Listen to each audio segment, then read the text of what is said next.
Yamato was the largest battleship ever built, and she died proving that her entire class was already obsolete. These are the warships that fought the Second World War, every major type that ever put to sea in anger, from the small to the staggering. We are talking about vessels ranging from 1,200-ton escort ships, thrown together in a matter of weeks, all the way up to the 72,000-ton Yamato, the largest battleship ever built. A single warship that displaced more than an entire squadron of smaller vessels.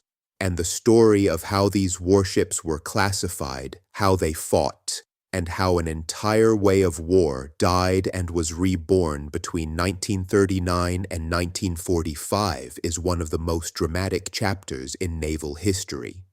Let's start before the war, because the warship that fought the Second World War was born out of a revolution that happened decades earlier. In the year 1906, Britain launched a vessel called HMS Dreadnought, and the man behind her was Admiral Sir Jackie Fisher, first Sea Lord and the most visionary naval officer of his generation. Fisher saw what others did not, that a ship carrying nothing but big guns, 10 of them, all the same caliber, driven by steam turbines that made her faster than anything afloat, would render every other battleship on Earth obsolete overnight. He was right. Navies stopped counting battleships and started counting dreadnoughts. The race was on, and it helped drag the great powers toward the First World War. That war produced the Battle of Jutland in May 1916, the largest clash of battleships in history, where the British Grand Fleet and the German High Seas Fleet hammered each other off the coast of Denmark in a confused melee that left both sides claiming victory, and no one quite sure what the big gun had really proved. But Jutland shaped everything that followed. It convinced admirals that the battleship still ruled, and it set the terms for every treaty and every naval doctrine of the next 2 decades.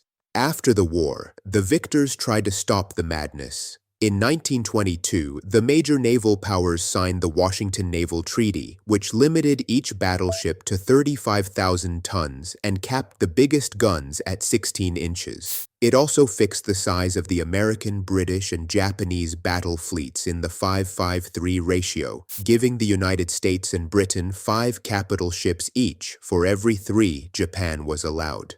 The same treaty imposed a 10,000-ton limit on cruisers, a constraint that shaped every heavy cruiser built in the following decade and gave naval architects fits trying to squeeze guns, armor, and speed into an impossible envelope. Japan never forgave that insult. The treaty held through the 1920s, and in 1930, the London Naval Treaty extended the limits and tried to cap cruiser construction as well. But when that treaty collapsed in 1936, the restraints came off. Japan walked away and began building in secret the most powerful battleships the world would ever see. So let's talk about the types, because the classification of a warship tells you exactly what it was meant to do. At the very top sat the battleship. This was the apex predator of the surface fleet. Enormous guns, armor measured in feet rather than inches, and the prestige of a nation riding on its decks. The Japanese Yamato and her sister Musashi were the ultimate expression of the breed, displacing over 70,000 tons fully loaded and carrying 9 18-inch guns, the largest naval guns ever mounted on a ship, each one able to throw a shell weighing more than a small car over 26 miles. The American Iowa class answered with a different philosophy, a little less armor, but fast, capable of 33 knots, fast enough to keep pace with aircraft carriers. The German Bismarck and the British battleships rounded out a class that every admiral still believed would decide the war at sea. Just below the battleship was a stranger creature, the battlecruiser. The idea was seductive. Give a ship the giant guns of a battleship but trade away armor for speed, so it could run down anything weaker and run away from anything stronger.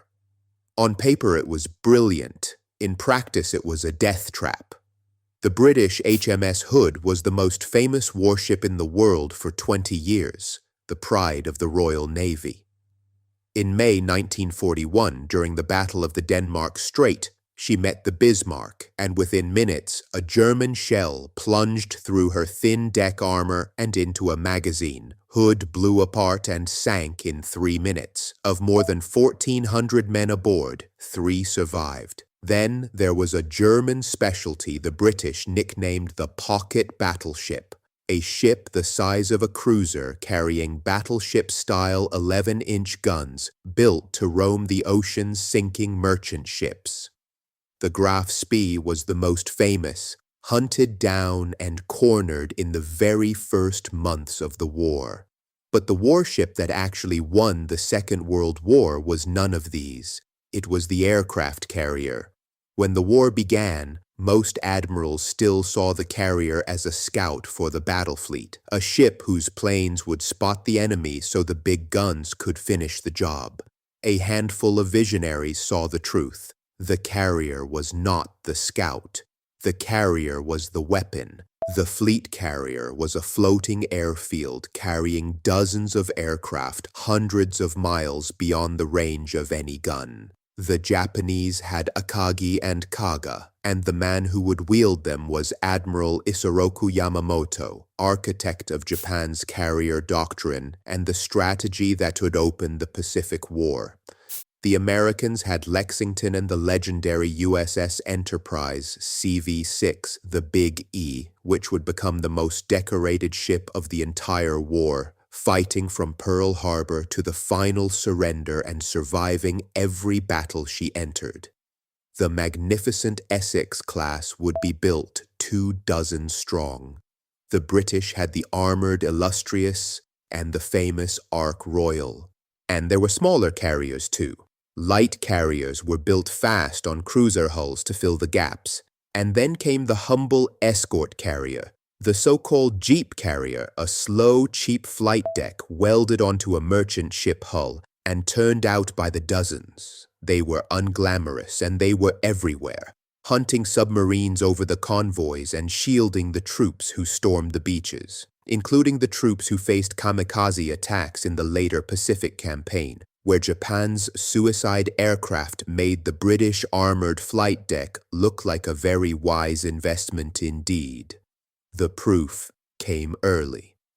In November 1940, a handful of Fairey Swordfish torpedo bombers, ancient British biplanes that looked like they belonged in the previous war, flew off the carrier Illustrious at night and crippled the Italian battle fleet as it lay at anchor in the harbor of Taranto.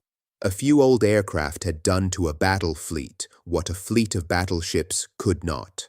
One nation studied that raid very closely. Just over a year later, on the 7th of December 1941, Yamamoto's carrier aircraft struck Pearl Harbor and sank the heart of the American battle line in a single morning. Just 5 months after Pearl Harbor, in May 1942, carriers fought carriers for the very first time at the Battle of the Coral Sea. Neither fleet ever saw the other. Every blow was struck by aircraft.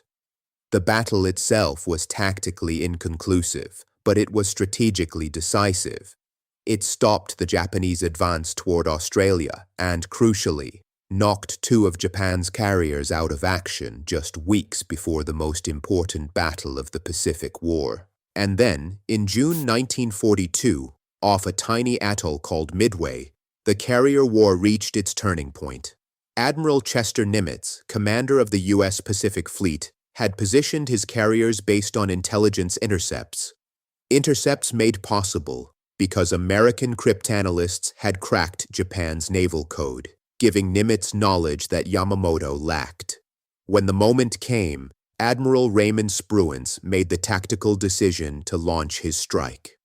American carrier aircraft caught the Japanese carriers with their decks full of fuel and bombs, and in the space of 5 minutes, the dive bombers turned Akagi, Kaga, and Soryu into flaming wrecks.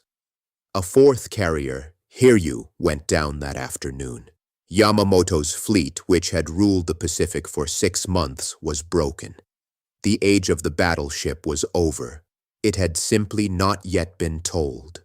Below the capital ships came the workhorses, and the war could not have been fought without them. The cruiser came in 2 flavors. The heavy cruiser carried 8-inch guns and was built to scout for the fleet and hunt enemy raiders across vast distances, designed right up to that treaty limit of 10,000 tons, not an ounce wasted. The light cruiser carried 6-inch guns and was faster and more numerous, screening the fleet and leading destroyer flotillas into the attack. These were the maids of all work, present at almost every surface battle of the war. Smaller and faster still was the destroyer, and there were more of these than almost anything else. The destroyer was a greyhound bristling with torpedoes, light guns, and depth charges. It screened the big ships, it led torpedo charges into enemy lines, and above all, it hunted submarines. The American Fletcher-class was the most numerous of all, with well over 100 built, fast, tough, and heavily armed. And then, smaller again, came the escort ships, the destroyer escorts, the sloops, and the little corvettes. These existed for one brutal purpose: to keep the convoys alive in what became known as the Battle of the Atlantic, the grinding campaign from 1939 to 1945 that nearly strangled Britain to death. The British Flower-class corvette was built cheap and built fast, a converted whale-catcher design that pitched and rolled horribly in the North Atlantic but got the job done. Thousands of merchant seamen owed their lives to these tiny, miserable, indispensable ships. Lurking beneath all of them was the submarine, the most cost-effective killer of the entire war. The German U-boat very nearly won the Battle of the Atlantic. Admiral Karl Dönitz, commander of the U-boat fleet, developed the Wolfpack tactics that sent millions of tons of shipping to the bottom. The Type VII U-boat was the most produced submarine in history, built in the hundreds and hunting in coordinated groups that overwhelmed convoy escorts through sheer numbers. Late in the war, Germany produced the Type 21, a revolutionary boat with true underwater speed, a streamlined hull, and a snorkel that let it run submerged on diesel engines. It was the first modern submarine, the template for every boat built after the war, but it arrived too late to matter. What ultimately broke the Wolfpacks was a combination of technologies and intelligence. ASDIC sonar that let escorts listen for submerged boats, long-range aircraft that closed the mid-Atlantic gap, and above all, Ultra. The intelligence derived from cracking the Enigma cipher machine, which gave the Allies the routing information to steer convoys away from waiting Wolfpacks and to send hunters toward them. On the other side of the world, American fleet submarines did to Japan exactly what the U-boats tried to do to Britain, and they succeeded, sinking most of Japan's merchant fleet and cutting the island empire off from the oil and food it needed to survive. Finally, there were the specialists, the ships nobody puts on a poster but no navy could win without. There were the mine layers and the minesweepers, who fought a silent war below the surface. There were the small, savage motor torpedo boats that darted out of the dark to ambush far larger ships. And there were the amphibious vessels, the landing ships and landing craft that carried armies onto hostile beaches. The flat-bottomed LCVP landing craft, designed by Andrew Higgins in New Orleans, put soldiers ashore at Normandy and across the Pacific, and was so important that General Eisenhower called Higgins the man who truly won the war. So why did the greatest battleships ever built end up as a footnote? Because the warship had been overtaken by the aircraft that flew off the warship next to it. The 2 greatest battleships ever made proved it with their deaths. During the Battle of Leyte Gulf in October 1944, the largest naval battle in history, Musashi was swarmed by American carrier planes in the Sibuyan Sea and pounded under by bombs and torpedoes. She took an estimated 19 torpedo hits and 17 bombs before she rolled over and sank, taking half her crew with her. And then came Yamato's turn. In April 1945, with the Americans closing on Okinawa, the Japanese High Command ordered Operation Ten-Go, a one-way suicide mission. Yamato would beach herself on Okinawa and fight as an unsinkable fortress until she was destroyed. She was given fuel for a one-way trip and no air cover at all. American carrier aircraft found her on the 7th of April and sank her in 2 hours under a storm of bombs and torpedoes. The mightiest gun platform ever built was destroyed by airplanes she could not reach. The big gun had ruled the sea for 40 years. Air power ended its reign in under 4. 2 quieter revolutions sealed it. The first was radar, which let a warship see in the dark and through fog and aim its guns at targets over the horizon. The second was the whole invisible web of Aztec sonar, Enigma code breaking, and long-range aircraft that finally beat the U-boat in the Atlantic. By the end, the warship had become a node in a network of sensors, not just a hull with guns. And when the war ended, the surviving warships faced one final test. In 1946, the United States gathered a fleet of captured and obsolete ships at Bikini Atoll for Operation Crossroads, the first peacetime test of atomic weapons. Battleships, carriers, cruisers, and submarines were anchored in the lagoon and subjected to 2 atomic blasts. Some sank immediately, others lingered, radioactive and dying before slipping under. The age of the conventional warship had ended not with a battle but with a mushroom cloud. And here, for this channel, is where the story comes home. Because nearly all of these warships now lie in the one place we spend our time, on the seabed. The Bismarck rests almost 3 miles down in the Atlantic, found in 1989 by oceanographer Robert Ballard, the same man who would later locate the wrecks of the carriers lost at Midway and dozens of other ships we talk about on this channel.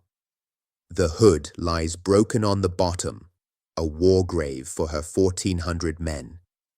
Yamato lies in pieces off the coast of Japan. The 4 carriers lost at Midway were found only recently, sitting upright in the abyss. An entire Japanese fleet rests in the warm lagoon at Truk, now one of the most haunting dive sites on Earth. And out at Bikini Atoll, warships that survived the war were sunk by atomic bombs, and a carrier and a battleship still sit on that lagoon floor today. Every type of warship we have talked about is down there somewhere, holding its crews and its secrets in the dark. And that is exactly where this channel goes to find them. Let me know in the comments which warship you think deserves its own deep dive.